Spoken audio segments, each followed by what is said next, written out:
Matej Hriberšek, zaobsežna bibliografija, od krajevnih pridelkov pri Homerju, preko dišav v antiki, do literarne kritike pri Tacitu in Quintilianu, do imperfekta pri Ciceronu, da ne naštevam.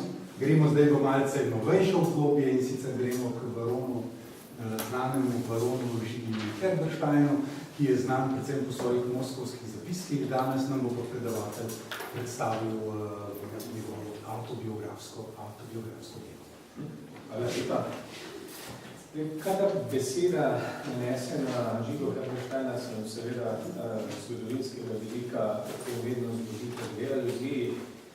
Najprej njegove dve diplomatski misiji v današnjo Rusijo, tedajno veliko moskovsko književino, in pa seveda njegovo delo, ki ti dve diplomatski misiji opisuje, to so njegovi moskovski zapiski, ki so bili v svojem času, bi lahko rekli, bestseller, prodajna uspešnica brez primere. Ampak moskovski zapiski niso edino Herbersteinovo delo. Napisal in pripravil, pa tudi izdal je še nekaj manjših del, nekatera so išla, nekatera ostala v rokopisu. Gre pa večinoma za dela autobiografskega značaja. No in med temi deli ne bom najbolj izstopa njegova latinska autobiografija s pomenljivim naslovom Grate posteritati, ki je torej zanimiv naslov in ni mogoče zanesljivo potrditi, po kom ga povzema ali po kom se pri tem Herberstein zgleduje.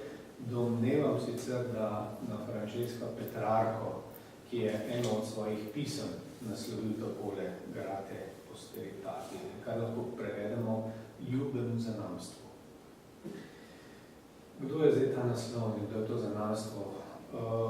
Zdi se nedvomno, da v prvi vrsti Herberstein misli na svoje neposredne potomce, ampak ker svojih otrok ni imel. Imamo seveda vtis, da gre v tem primeru za njegove nečake in pranečake, ampak iz same vsebine dela je pa nedvomno, da je razmišljal širše in da ta posteritas pravzaprav ni samo njegovo najbližje sorodstvo, ampak je mišljena mednarodna publika in bravstvo nasploh. Zdaj, kar zadeva samo literature, bil Herberstein malce posebnež, nekaj ti Grate posteritati, ljubemu zanamstvu, je samo eno od njegovih autobiografskih del. Napisal jih je pa 7.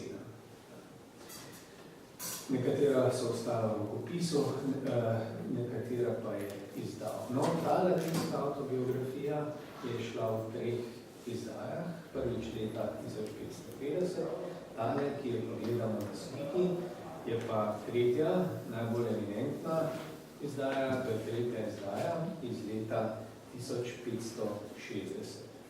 Še to naprej povem, vse gradivo, ki ga bomo videli, gledali predstaviti, izvira iz izdaje, ki jo hrani knjižnica Ivana Potrča na Ptuju, in ta knjiga izvira neposredno iz družinske knjižnice družine Herberstein. Autobiografija ima drugače 3 dele. Najprej uvod, v katerem najprej avtor v dolgem, humanistično barvanem uvodu, pri katerem imamo občutek, kot da beremo odprto pismo, pove, zakaj je pravzaprav delo nastalo. Prvi razlog, posredovati svoji družini dobre zvede, in drugi razlog je pa pravzaprav ima neko filozofsko ozadje, namreč v uvodu Herberstein razmišlja, kaj pomeni biti plemič, s čim si to zaslužiš in s čim si je to zaslužila njegova družina. Drugi del te autobiografije je res tisto jedro, res njegova prava autobiografija, počrt Herbersteinovega življenja in dela od rojstva leta 1486 do leta približno 1558, ko je bil Herberstein star 72 let. In ta avtobiografski del je tako analistično-kronološki. Pregled pomembnih dogodkov z nekaj dodatki, gre za najpomembnejše dogodke iz njegove vojaške in zlasti diplomatske kariere. Tisto, kar je pri tem delu presenetljivo, je to, da čeprav gre za avtobiografijo, nas preseneti skoraj popolna odsotnost zasebne. Spravi, to, o čemer je bilo prele govora na uvodnem okrogli dnezi, tu ni nobene osebne izpovedi, nobenih čustvenih opisov, nobenih podatkov o zasebnem življenju. Potem skoraj nobenih podatkov, razen nekaj redkega, nobenih podatkov o njegovem otroštvu, mladosti, šolanju, tudi svoje bližne sorodnike le redko omeni. Svoje žene recimo nikoli. Samo pove, da se je poročil. To je vse. Kljub tej jedrnatosti in kratkosti pa je Herberstein vključil tudi nekaj daljših odlomkov, to so zlasti tisti, ki osvetljuje njegovo diplomatsko kariero.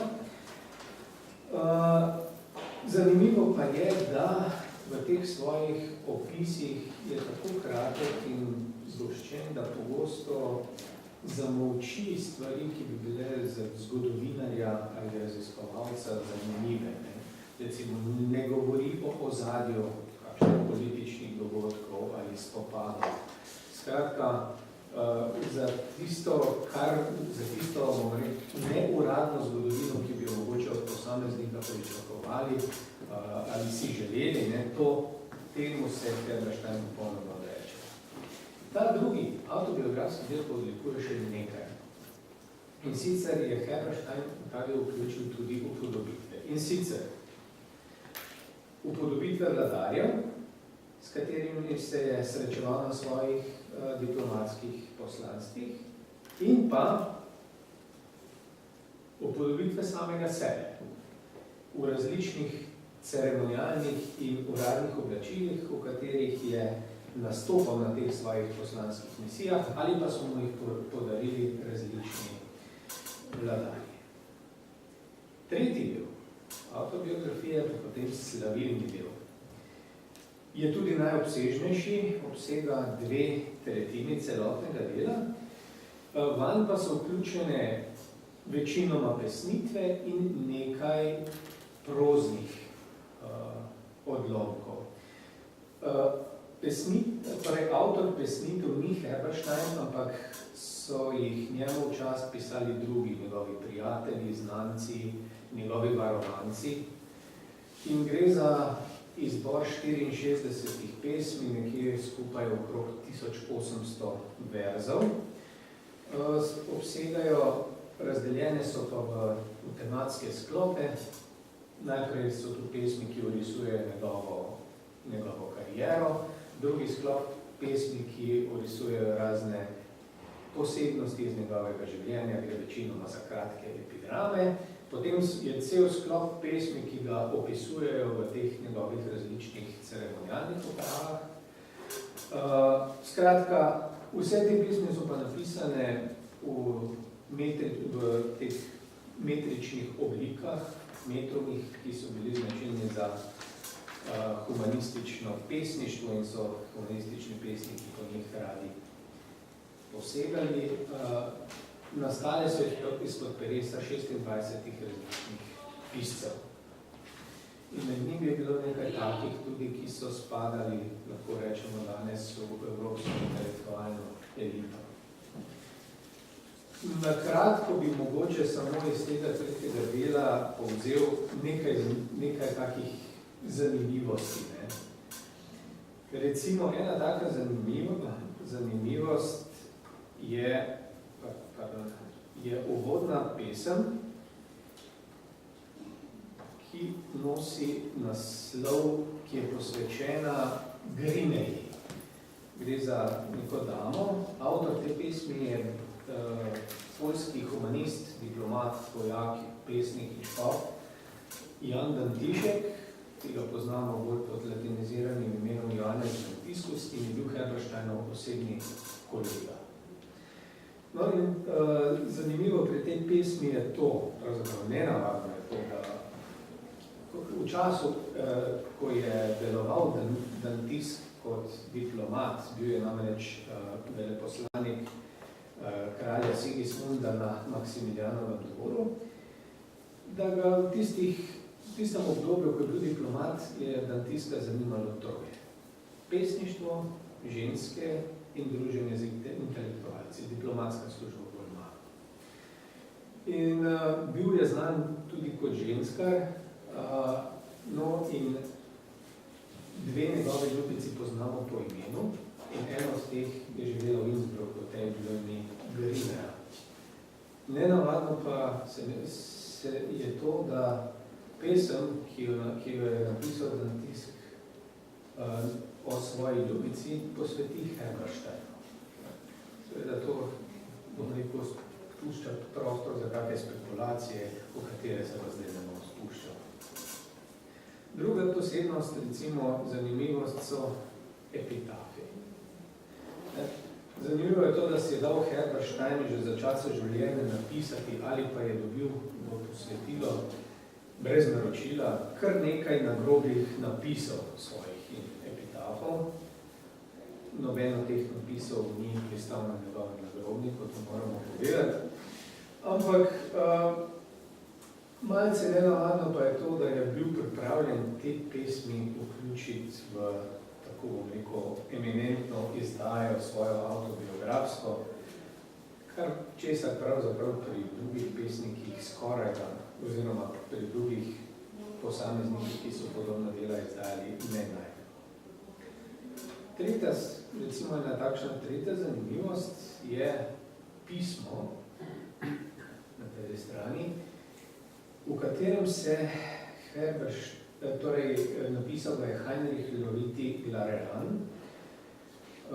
in se v pismu zahvaljuje Herbersteinu za njegove podatke o moskovski kneževini in za razjasnitev številnih nejasnosti povezanih z njo.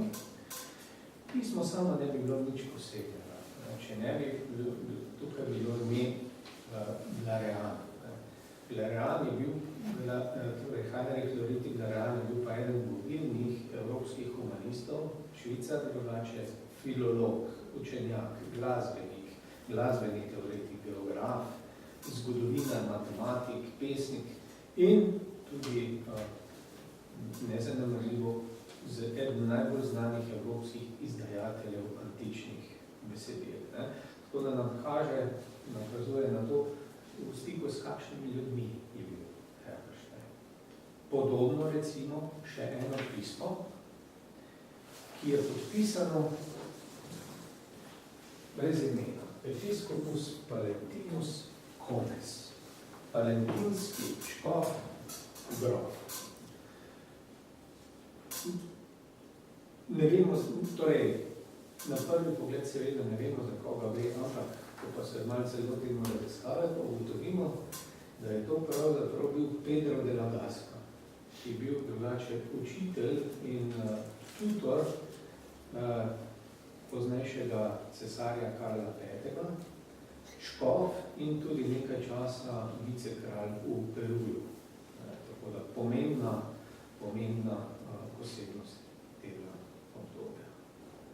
Še ena zanimivost, recimo, ki je pa bolj tudi prozna, je pa tale na naši, tudi na desni strani. To je pa Herbersteinovo pismo, ki je dolgo 10 strani. In ga piše prej omenjenemu Glareanu, torej Heinrichu Loritiju Glareanu, temu švicarskemu humanistu in polihistorju. In v njem opisuje dva vsebinska sklopa. Nekatere podrobnosti iz obleganja Budima, ki je potekalo pod vodstvom vojskovodje Williama von Roggendorfa, in pa nekatere podrobnosti iz svojega obiska v moskovski veliki kneževini. Zanimivo je to, da je pravzaprav to, kar je Herberstein vključil, ta odlomek, to pismo, 10 strani dolgo, je šlo kot posebna publikacija. In Herberstein ga je naslovil latinsko Defensio injuste delatorum, zagovor krivično ovadenih. In v tem spisu je pravzaprav podal zagovor, zagovarjal je Rollendorfa, ki je takrat v tisti bitki izgubil in tudi umrl, ki so ga na Dunaju zelo obsojali in bil deležen kritik in govoric. Zagovarja pa tudi sebe, ker so ga obtoževali, češ da je v času, ko je bil na svojih diplomatskih misijah v moskovski kneževini, da je spletkaril proti Poljakom.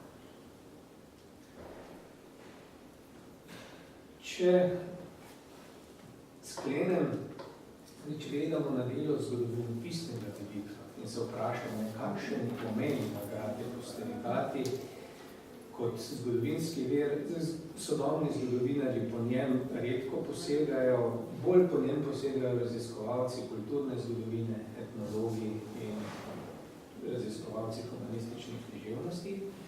Za zgodovinarje so veliko bolj zanimive njegove nemške autobiografije, ki imajo tudi precej bolj autobiografski značaj in so tudi natančneje opisujejo njegovo življenje.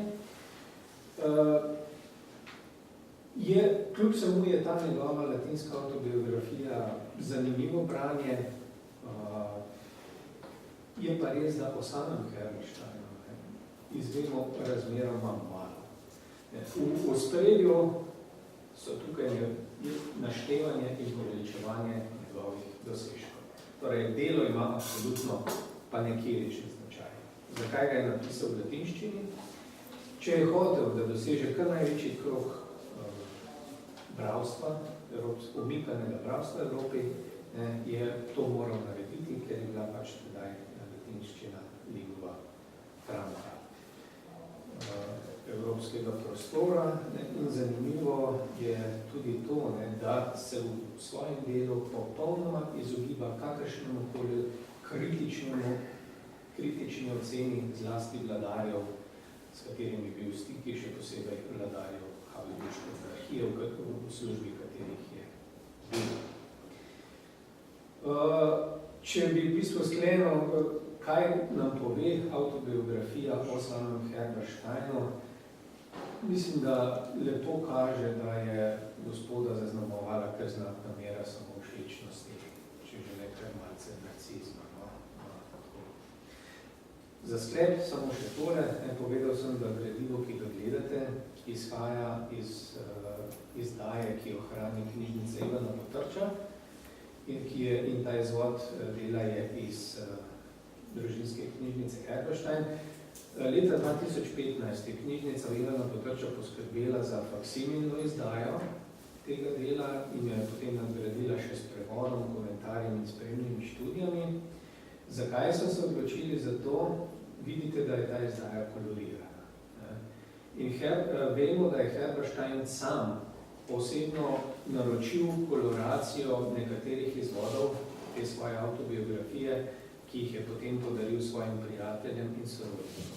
Ampak koloracija je narejena na podlagi barv, ki so bile izdelane iz težkih kovin. In te barve so zdaj po toliko 100 letih začele najedati popisni material in je pričakovati, da ga bodo v razmeroma kratkem času tudi uničile, zato se je potem knjižnica tudi odločila za ta projekt.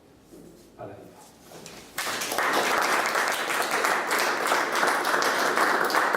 Hvala predavatelju Mateju Hriberšku za to odlično predstavitev, tudi zato, da nam je pokazal ta vir, ki ima ne samo vsebinsko, ampak tudi estetsko vrednost in je bilo prav lepo pogledati.